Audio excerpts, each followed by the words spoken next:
Simulan natin sa ganito. Ang sumpa ng karunungan noong kabataan ni Mikael ay nagsimula nung napadpad siya sa isang liblib na kagubatan kung saan natagpuan niya ang isang lumang ribulto ng isang nilalang na may 6 na pakpak at mga matang tila buhay. Sa tabi nito ay isang nakabaong aklat na nakasulat sa lumang baybayin. Hindi alam ni Mikael kung bakit para na lamang pumasok sa kanyang karunungan o dunong ng kanyang wisyo. At bigla na lang naiintindihan naman na niya ang bagay na nakasulat sa aklat na yun. Pero kung normal ka nga na tao, ay hindi mo yun mababasa.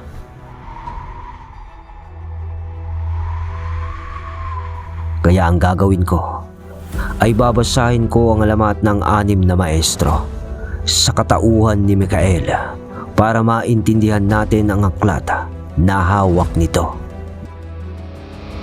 1879, Talisay, Negros Occidental. Mga kabagis, umpisahan ng pagganahin ang ating mga imahinasyon sa paki ng subscribe button. Salamat. Alam kong narinig nyo na siguro ang pangalan na Mikael dahil ito ang ngalan ng isang anghel. Sa Daniel 12 verse 1, itinuturing siyang dakilang prinsipe na nagtatanggol sa mga anak ng Diyos. Sa pahayag 12 versikulo 7, siya ay nakipaglaban sa dragon na karaniwang tinutukoy na Diablo. Konting paliwanag lang naman ito sa pinanggalingan ng pangalan ng ating bida. Pero ang totoo ay ipinangalan lang naman ito ng kanyang ina na isa na noon sa mga deboto ng simbahan, kasama na rin ang kanyang ama. Sabi nila, nung ipinanganak si Mikael o Kael nga, paglabas nito sa kanyang ina, sa mga nakatiklop nitong kamay habang umiiyak, nung ibinuka niya ito, ay meron silang nakita na nigas na dugo na parang hawak nito o yung namahay na dugo. Laking pagtataka naman noon ng nagpaanak sa ina ni Kael, sapagkat ngayon lang daw siya nakakita ng ganon. Kaya sinabi niya ito sa ina at ama ni Kael. Kaya naman naisip nilang ipangalan ng Mikael ay sa tingin nila ay lalaking matapang ang kanilang anak o parang mandirigma.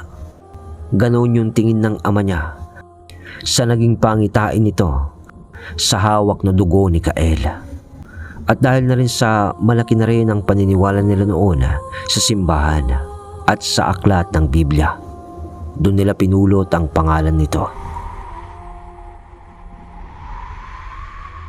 At mula nga ng araw na ipinanganak si Mikael, sa bilis ng panahon, na parang tuwang-tuwa ang mga magulang niya sa pagsilang sa kanya. Sa kasalukuyan na ng ating kwento ay edad 28 na si Kael. Sa mga panahong ito, ang mga bayan ng Negros Occidental tulad ng Talisay ay umusbong na ang plantasyon ng tubo. At dito na rin nagsimula ang paglago ng industriya ng asukal sa rehiyon. At dahil nga sa kokonti pa lang ang kasangkapan noon para sa komunikasyon at hindi pa gaanong moderno ang panahon tulad ngayon, nagkakaroon lang ng malaking pagkakataon na makipag-ugnayan ang mga tao sa iba sa pamamagitan ng kapistahan, pagtitipon o kalakalan. Kaya ako naman to na isali sa kwento ay kabilang dito ang komunidad nila Kael, sapagkat sina Kael ay ang isa sa mga nagmamay-ari ng isang malawak na taniman ng tubo. Hasyendero ang mga magulang ni Kael. At ang matindi dito ay si Kael din lang ang nag-iisang anak na maaaring magmana ng kayamanang napundar ng kanyang mga magulang. Sa madaling sabi, mayaman si Kael. Pero nung nagbibinatilyo pa lang si Kael, kahit naman na itinuturing ang kanilang pamilya na prominente sa kanilang lugar, ay napalaking simple si Kael ng kanyang mga magulang at hindi nasisilaw sa mga material na bagay.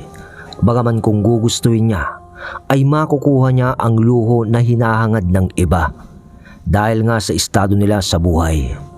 Ngunit may isang problema sa ugali ni Kael. Dahil naturingan pa naman siya ng ngalan ng anghel, ay takaw gulo naman ito. Kadalasang napapagulo si Kael noon dahil lang sa mga prinsipyo niya.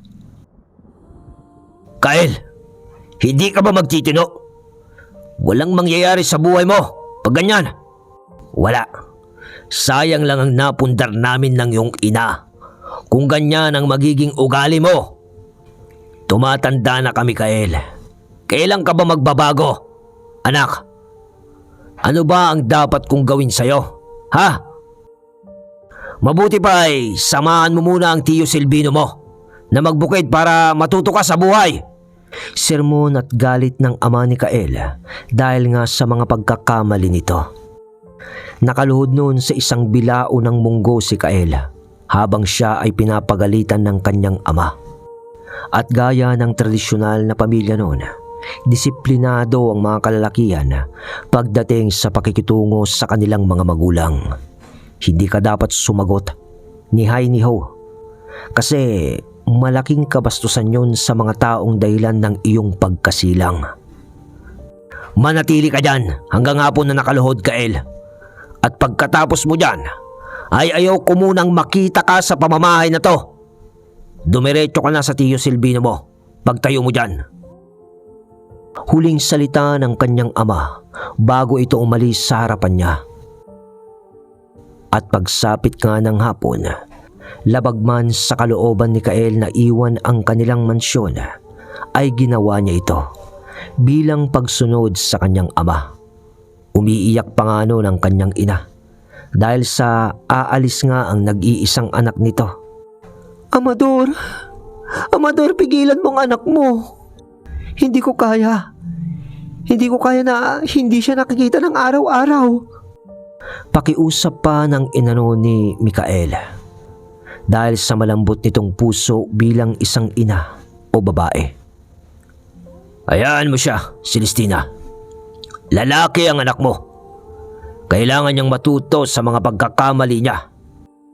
Hindi titibay ang paninindigan ng anak mo sa buhay kung lagi mo na lang siyang aarugahin sa mga kamalian nito.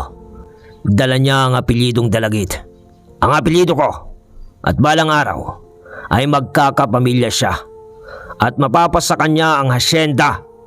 Kailangan niyang malaman ang realidad ng mundo upang sa pagdating ng araw na yon ay kaya niyang gawin ang kanyang tungkulin bilang lalaki ng magiging pamilya niya. Narinig pa noon ni Mikael ang pag-uusap ng kanyang mga magulang sa pag-alis nito bago siya lumabas ng pintuan ng mansyon. Ngunit dala ang ilang gamit nito ay hindi na siya nagreklamo pa sapagkat sa mga narinig nito na prinsipyo ng kanyang ama ay alam niyang tama ito. Aalis na ba tayo, senyor? Tanong pa noon ng kutsero ng karwahe na nag-aabang sa kanya sa labas upang ihatid siya sa bahay ng Tiyo Silvino niya. Ngunit, maglalakad na lang ho ako, Manong. Sa kabilang barangay lang naman yun eh. Ang bahay ni Tiyo. Aba, oo senyor. Pero mahaba-habang lakarin yun. Ayos lang yun, Manong. Ako na bahala. Tugon nito sa kutsero, kasabay ng paglalakad na nito papalayo. Pero, senyor! Senyor! Pahabol pa na sigaw ng kutsero. Pero diretso nang naglakad noon si Kaela at di na pinansin ito. Ilingid naman sa kaalaman ni Kaela na nakatanaw noon ang kanyang ama mula sa bintana ng mansyon sa ikalawang palapag nito. At bulong ng kanyang ama sa sarili habang papaalis noon si Kael na naglalakad nga. Anak, alam kong babalik ka at sa pagkakataong iyon ay isa ka ng ganap na tunay na lalaki.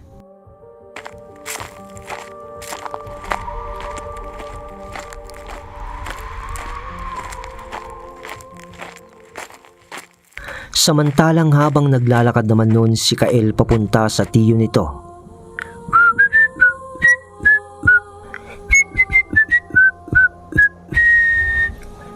Pipito-pito pa ito sa daan na akala mo'y ayos lang naman ang lahat sa kanya. Hanggang sa napatigil ito sa paglalakad. Hoy! May tao dito! Tignan nyo naman dinadaanan nyo! Salita niya. Muntik na siyang tinamaan kasi ng kanang gulong ng karwahe na nakasalubong nito. Inasa gilid naman na siya ng kalsada. Tumabi na kasi siya nung makita niyang paparating na ito. Barumbado! Barumbado!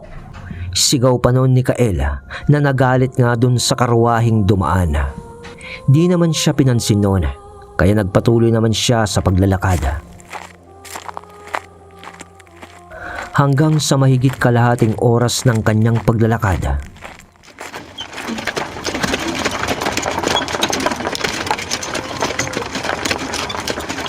pabalik na yung karwahe at sa pagkakataong yun ay napalingon siya dito sa loob.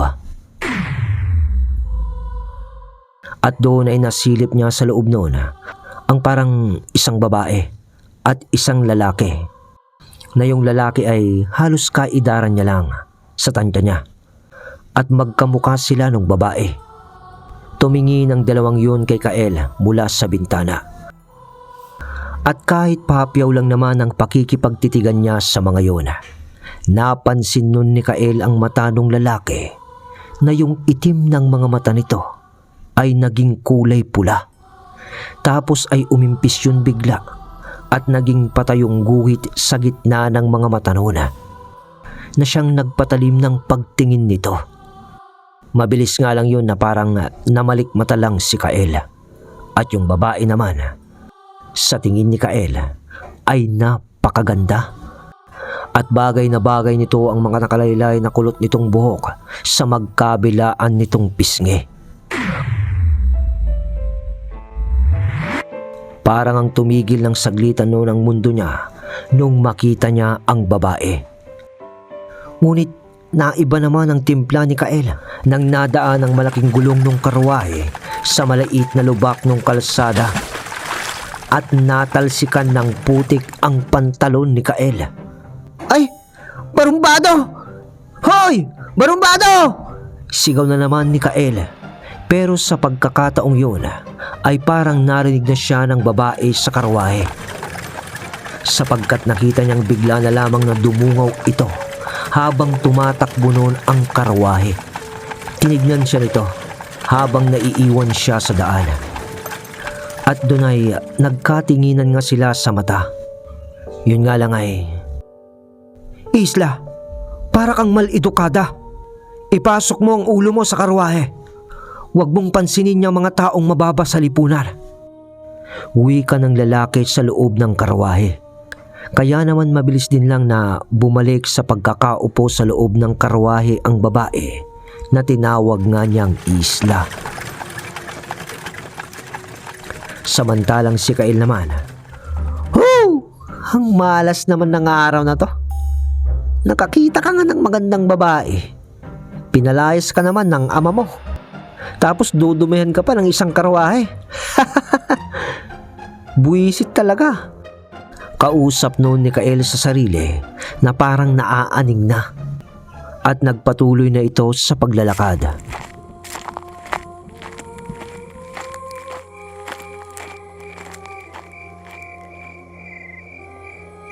Paggabi na noon nung dumating si Kael sa bahay ng tiyo niya. At sa pagtapat niya sa mababang trangka ng kahoy ng bakuran ng kanyang tiyo mula sa kalsada. "Oh, bakit ngayon ka lang? Kanina pa kita hinihintay." Bati ng tiyo niya na parang wala lang at di man lang nasorpresa sa pagdating ni Kael. Ni wala nga siyang abiso na darating siya ng araw na yun. "Ha? Paano nyo nalaman na darating ako, tiyo?" Tanong ni Kael habang binubuksan ng tiyo niya ang trangka na kahoy nito. "Pumasok ka na lang, iho. Doon na tayo sa loob mag-usap." "Gumagabi na. Baka may makakita pa sa atin na ibang nilalang dito." Wika ng tiyo niya. Napakunot na lang naman noon ng noo si Kael kasi parang di niya maintindihan ang sinasabi ng tiyo niya. Tapos ay pumasok na sila sa bahay ng tiyo niya. Isang makalumang bahay na gawa sa kahoy naman noon ang bahay ng kanyang tiyo. At may pangalawang palapag din ito. Ngunit sa baba noon ay parang ginawang pandayan na lang ng kanyang tiyo.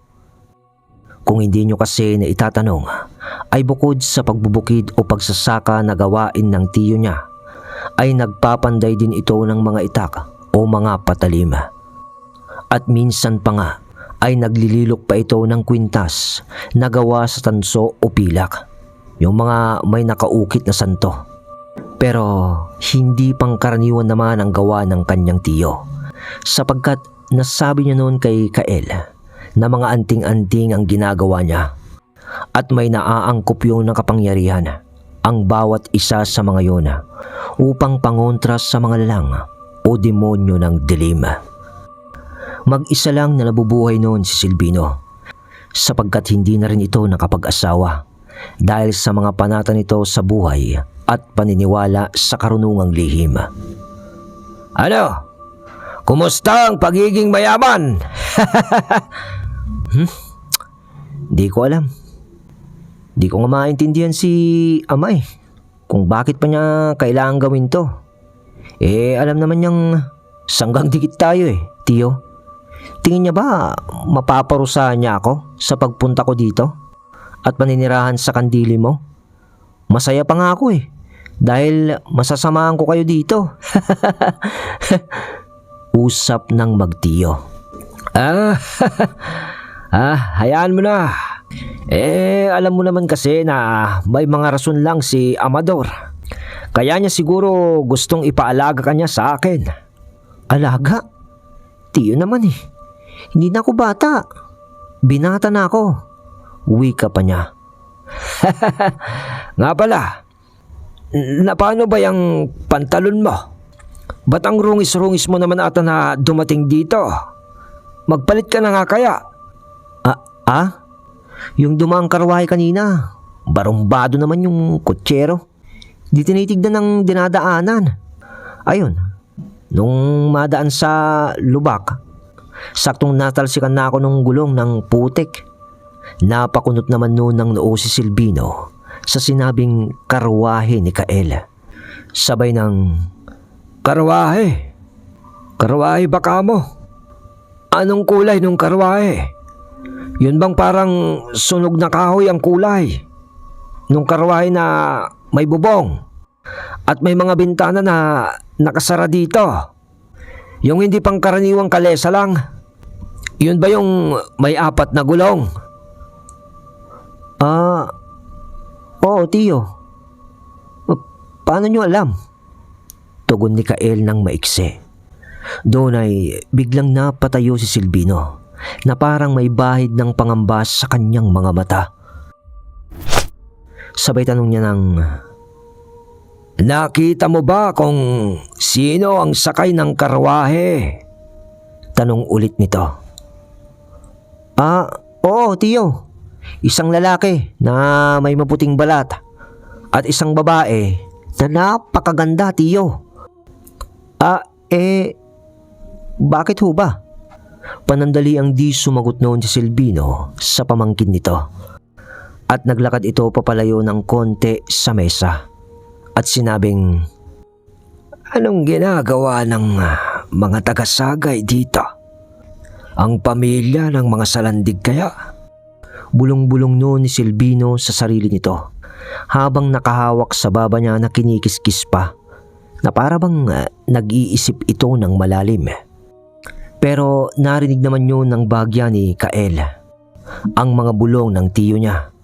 Kaya naman, tiyo, anong salandig? Oo, pamangkin. Kung tama o magkatugma nga ang sinasabi mo sa iniisip kong karwahe na nakita mo. Kasi madalang lang na may dumaang karwahe dito. Bukod sa mga karwahe nyo, syempre. Papaano ko ba ipapaliwanag sa'yo? Sandali. Sige, Magbihis ka. Lalabas tayo. Ha? Ngayon na ho, Tiyo? Anong... Mamaya ka na magtanong. Palitan mo ng pantalon mo. At eto na ang unang pag-iinsayo mo sa akin. Anong pag-iinsayo? Tanong ulit ni Kael. Hanggang sa wala na rin siyang nagawa. Sa gabi nga na yun, nakararating lang niya sa bahay ng tiyo niya, ay lumabas nga sila. Dahil lang sa may gustong ipaliwanag si Silvino, umaintindihan agad ni Kael. Nang paglabas nila sa bakuran ni Silvino, Tiyo, saan ang lakad natin? Tanong pa ni Kael. Ipatong mo na lang ang kamay mo sa kanang balikat ko. Ha? Bakit? Huwag nang maraming tanong, iho. Gawin mo na lang.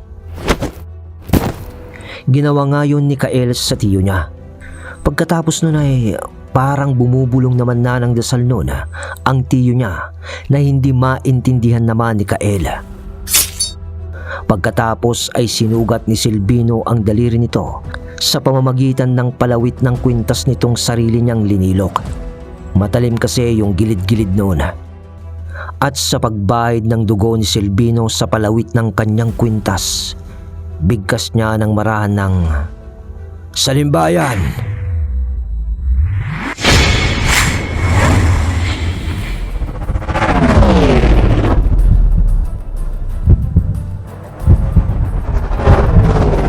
Biglang bumilis ang tibok ng puso ni Kael sapagkat parang umabante ang lahat ng bagay. Halaman, kahoy at ang daan sa kanilang harapan ng tiyo niya. Pero parang di naman sila kumikilos, na parang nakatayo lang sila. At dumadaan lang ng napakabilis sa kanyang paningin na nilalagpasan sila ng mga kahoy at damo sa daan.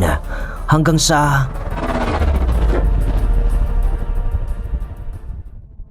Sakto! Nandito na tayo! Ha? Ano ho? Wika ni Kael. Dahil sa ilang saglit lamang ay parang nasa ibang lugar na sila at isa yung kagubatan. Nang biglang, "Lumayo ka, Kael!" Salitang bigla ni Silvino at tulak niya kay Kael. Napaatras naman nun si Kael at doon ay narinig niya ang boses ng kanyang tiyo na ang sabi ay, "Ani Marum!" Sa pagtingin ni Kael sa kanyang tiyo, nakasangga na ang braso nito sa kamay ng isang lalang na may mga maiitim na balahibo sa buong katawan. Naanimoy isang malaking aso na nakatayo at nagaangil iyon. Alright, yun mga kabagis ko! Woo! Nabitin ba kayo? Ako rin Pero ituloy natin bukas to ng gabi, syempre. Bale, dito na kayo mag-comment sa episode na to sa mga gustong magpa-shoutout. Sa part 2, magsha-shoutout tayo. So, iiwan ko muna sa inyo ang part 1 ng Anim na Maestro. Salamat sa suportang tunay.